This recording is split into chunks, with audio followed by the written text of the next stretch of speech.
काफी कम एज में एक एस रैंक एडवेंचरर बन गया था और थोड़े समय बाद बाकी सभी एस रैंक एडवेंचरर का टारगेट बन गया था। गिलबर्ट कहता है, ये सुनने में काफी मजेदार लग रहा है, इसलिए मैं इस आदमी को जाकर ठिकाने लगा दूंगा। मास्टर कहते हैं, मैं तुम्हें सलाह दूंगा कि तुम इससे फाइट ना करो। गिलबर्ट कहता है, ये इतना खतरनाक है जिससे मास्टर्स को भी डर लग रहा है और एक बार मुझे इसे देखने देना। लेकिन इनेस किताब बंद करके कहती है, बिल्कुल नहीं। एक मास्टर कहती है, डेडमैन जाडू किसी के लिए भी बहुत ज्यादा ताकतवर है, इसलिए हम और लोगों को मरने के लिए इसके पीछे नहीं भेजना चाहते। मैजिक मास्टर कहते हैं, क्या तुम इसके बारे में जानना चाहते हो? गिलबर्ट कहता है, हाँ बिल्कुल। मास्टर आगे कहते हैं, जब वो एक बच्चा था तब उसने डॉफ का एंशिएंट मैजिक सीख लिया था और 13 साल की उम्र में उसे ड्रैगन स्लेयर के नाम से जाना जाने लगा था। गिलबर्ट कहता है, ये तो मुझसे भी ज्यादा टैलेंटेड है। मास्टर आगे बताते हैं, वक्त के साथ साथ उसके स्किल्स भी इम्प्रूव होते गए और उसको उसके रेपुटेशन की वजह से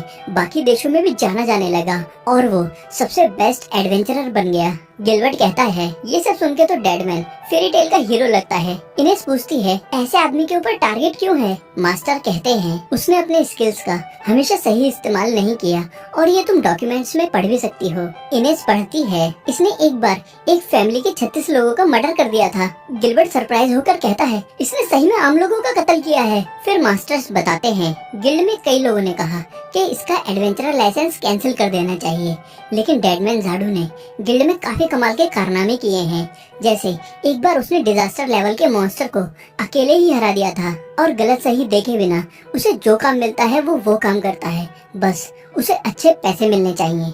फिर इनेस डॉक्यूमेंट्स में पढ़ती है, इसने अपनी क्लाइंट की रिक्वेस्ट पर अकेले ही एक देश की आर्मी को हरा दिया था और सभी रॉयल फैमिली के मेंबर्स को मार दिया था। और प्रेजेंट में अब इनेस लिन को बताती है, जाडू को मारने की कोशिश में पहले ही काफी सारे एडवेंचरर्स अपनी जान गंवा चुके हैं क्योंकि जाडू के सर पर इनाम था और जैसे जैसे और एडवेंचरर्स मरते गए वैसे वैसे जाडू के सर पर जो इनाम था वो बढ़ता गया और जिससे और लोगों की जान ना जाए, गिल्ड ने अनाउंस कर दिया कि जाडू मर चुका है। लिन कहती है, तो इसी वजह से इसे डेडमैन जाडू कहते हैं। और नूर से लड़ते हुए डेडमैन जाडू का एक और चाकू टूट जाता है। नूर कहता है, मुझे तुम्हारे सारे चाकू तोड़ने के लिए माफ करना, लेकिन इसमें तुम्हारी ही गलती है क्योंकि तुमने मुझ पर बेवजह अटैक किया है। डेडमैन जाडू कहता है, मुझे तुम्हारी माफी नहीं चाहिए और पता नहीं कैसे मेरे इतने मजबूत मटेरियल के बने हुए चाकू कैसे टूट गए। नूर कहता है, क्या तुम चाहते हो कि मैं तुम्हारे नुकसान की भरपाई करूं? डेडमैन जाडू कहता है, तुम अजीब हो, लेकिन तुमसे भी अजीब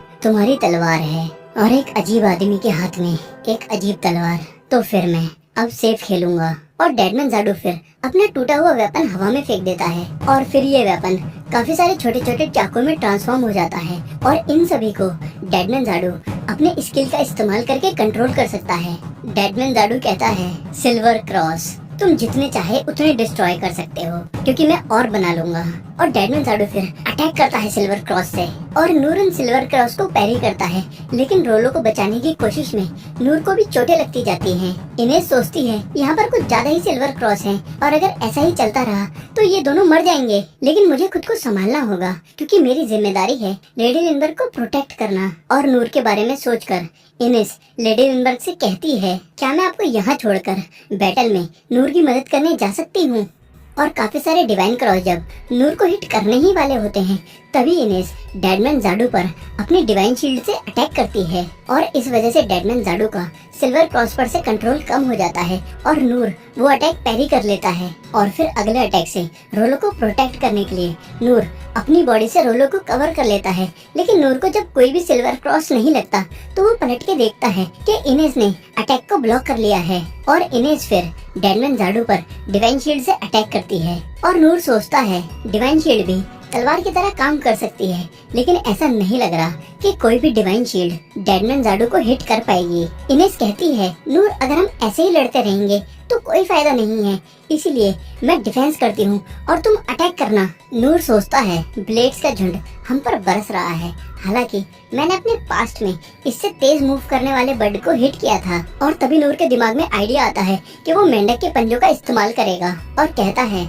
मेरे सिग्नल देने पर जो शील्ड मेरे सामने है वो हटा देना। इनेस कहती है, तुम श्योर हो ना कि तुम ये कर लोगे? नूर कहता है, हाँ मुझे लगता है कि ये मैं कर लूंगा। और नूर फिर फिजिकल एनहांसमेंट और स्टोन थ्रो स्किल का इस्तेमाल करके मेंढक के पंजे फेंक के मारता है सिल्वर क्रॉस पर, जिससे सिल्वर क्रॉस के तीछड़े उड़ने लगते हैं। और ये देखकर इनेस भी काफी सरप्राइज हो जाती है और नूर कहता है मेरे पास असले की कोई कमी नहीं है, इसलिए मैं ये लगातार फेंकता रहूंगा। और फिर नूर लगातार मेंढक के पंजे फेंक फेंक के सिल्वर क्रॉस तोड़ता जाता है और अचानक डेडमैन जाडू इनेस पर पीछे से हमला करता है और इनेस को मारने ही वाला होता है कि नूर पैरी करके अटैक रोक लेता है और डेडमैन जाडू का खंजर भी टूट जाता है। नूर कहता है ये काफी करीबी मामला था और तुमने तो मुझे डरा ही दिया था। डेडमैन जाडू कहता है ये मैं तुम्हारे लिए भी कह सकता हूँ। और तुमने मेरा अटैक कैसे ब्लॉक किया और तुमने इस खंजर को कैसे ब्रेक किया जो एडमेंट टाइल का बना हुआ है। नूर कहता है मुझे माफ करना, लेकिन तुम हम पर अटैक कर रहे थे। डेडमैन जाडू कहता है मैंने तुमसे पहले भी कहा है कि मुझे तुम्हारी माफी नहीं चाहिए, लेकिन जो मेरा नुकसान हुआ है उसकी भरपाई तो करनी पड़ेगी। और डेडमैन जाडू अचानक रोलो पर अटैक करता है, लेकिन नूर वो अटैक भी पैरी कर लेता है। और नूर कहता है क्या तुम प्लीज सरप्राइज अटैक करना बंद करोगे। डेडमैन जाडू कहता है तुम और तुम्हारी तलवार काफी अजीब है, और क्या तुम मेरे अटैक्स को देख पा रहे हो और काउंटर कर पा रहे हो। नूर कहता है हाँ। डेडमैन जाडू कहता है आज मेरा काफी नुकसान हो चुका है, इसलिए आज मैं अपना काम बंद कर रहा हूँ। नूर कहता है तो क्या तुम जा रहे हो। डेडमैन जाडू कहता है हाँ, और मैंने सुना है कि रॉयल कैपिटल में सेलिब्रेशन हो रही है और मुझे लगता है कि मुझे वहाँ जाना चाहिए। इनेस पूछती है कैपिटल में सेलिब्रेशन से तुम्हारा क्या मतलब है। डेडमैन जाडू कहता है मुझे डिटेल्स तो नहीं पता, लेकिन मैंने सुना है कि वो काफी कमाल की होने वाली है और मुझे तुम लोगों के साथ मजा आया और अब मुझे चलना चाहिए। और डेडमैन जाडू जब जाने लगता है तब नूर कहता है ठीक है बाय बाय। डेडमैन जाडू पलटकर कहता है तुम सही में काफी अजीब हो। नूर कहता है मुझे ऐसा नहीं लगता। डेडमैन जाडू कहता है मैं अब तक काफी अजीब लोगों से मिल चुका हूँ, लेकिन तुम उन सब में सबसे अजीब हो। और डीमन फोक तुमको गुड लक, क्योंकि तुम्हें अपने साथ ले जाकर मैं अच्छे पैसे बना लेता। और अचानक एक खंजर का टुकड़ा अपने पैर में फंसाकर डेडमैन जाडू रोलो पर अटैक करता है, लेकिन नूर हर बार की तरह ये अटैक भी पैरी कर लेता है। और नूर कहता है क्या तुम शांत नहीं हो सकते। डेडमैन जाडू कहता है तुम इस आदमी का कुछ करते क्यों नहीं हो। और एक अजीब से धुएं की मदद से अचानक वहाँ से गायब हो जाता है। और उसके जाने के बाद लिन कहती है उस आदमी ने कहा कि कैपिटल में एक पार्टी होने वाली है। नूर पूछता है क्या तुम दोनों इस पार्टी में इंटरेस्टेड हो। लिन कहती है मैं जानना चाहती हूँ कि आखिर वहाँ पर क्या चल रहा है। नूर कहता है तुम सही कह रही हो, और क्यों ना हम थोड़ी देर के लिए कैपिटल में जाकर देखें कि वहाँ क्या चल रहा है। और कैपिटल में जाने की बात सुनते ही रोलो की हालत खराब हो जाती है और रोलो कहता है तुम वहाँ नहीं जा सकते। नूर पूछता है रोलो तुम इतने डरे हुए क्यों हो। रोलो कहता है क्या तुम सभी लोग रॉयल कैपिटल से हो। नूर कहता है हम ऐसे अपनी जर्नी कंटिन्यू नहीं कर सकते और अच्छा रहेगा कि थोड़े समय के लिए हम रॉयल कैपिटल चले जाएं। और क्या तुम हमारे साथ नहीं आना चाहते। रोलो कहता है नहीं ये बात नहीं है, और तुम लोग वापस नहीं जा सकते, वापस नहीं जा सकते। लिन पूछती है आखिर तुम कहना क्या चाहते हो। रोलो कहता है मैंने सुना है कि जो सबसे बड़ा है वो रॉयल कैपिटल की तरफ जा रहा है, और वो इतना ताकतवर है कि अकेले ही पूरी सिटी को बर्बाद कर दे।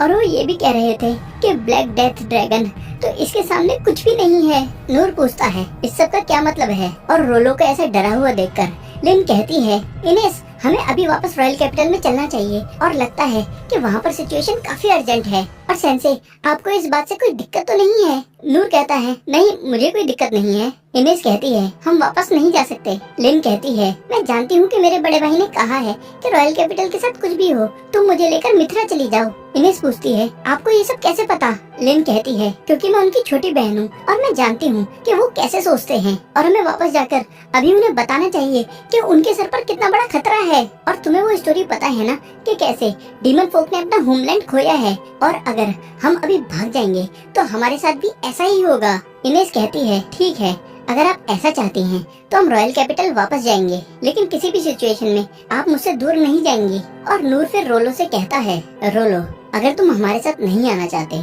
तो अच्छा यही रहेगा कि हम अपने अपने रास्ते चले जाएं। रोलो कहता है मैं भी आपके साथ चलूंगा, और भले ही मैं आपके ज्यादा काम ना आ पाऊँ, लेकिन जो भी उस मॉन्स्टर को रॉयल कैपिटल में लेकर आ रहा है वो हम में से कोई एक ही होगा, एक डीमन फोक। नूर कहता है सही में एक डीमन फोक होना काफी मेहनत का काम है। और फिर नूर बहुत इमोशनल होकर कुछ सोचने लगता है, और नूर को ऐसे देखकर लिन को लगता है कि इस बच्चे की ऐसी हालत को देखकर नूर सेंसे को बहुत बुरा लग रहा है, और खास तौर पर मेरे मुकाबले इनका दिल बहुत बड़ा है। लेकिन नूर असल में उस मेंढक को देखकर सोच रहा है काश मुझे इस जहरीले मेंढक की एक बाइट तो खाने को मिल जाती। और अब वापस जाते हुए